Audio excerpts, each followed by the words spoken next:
Denise akhirnya bongkar sosok asli RD bukan Regi Datau, tantang Ayu Dewi. Akhirnya selebgram Denise Chariesta menyebut nama Regi Datau dan Ayu Dewi ke publik. Diketahui, ulah pengakuan Denise si cadel membuat nama Regi Datau yang merupakan suami Ayu Dewi terseret. Penyebabnya, Denise Chariesta menyebut RD selingkuhannya selama 4 tahun. Sosok RD pun kerap dikaitkan warganet dengan Regi Datau. Kini, terang-terangan nama Regi Datau disebut Denise Chariesta. Bukan tak ada sebab, Denise Chariesta menyebut Regi Datau dengan alasan ingin memperbaiki nama baik suami Ayu Dewi. Kini sudah membongkar aib perselingkuhan dan banyak netizen yang mengarah ke Regi Datau. Denise Chariesta pun berniat baik pada suami Ayu Dewi.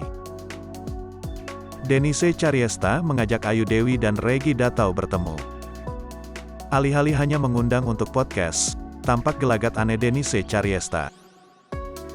Ia menyebut hanya ingin membersihkan nama Ayu Dewi dan Regi Datau lantaran dituding sebagai pria RD.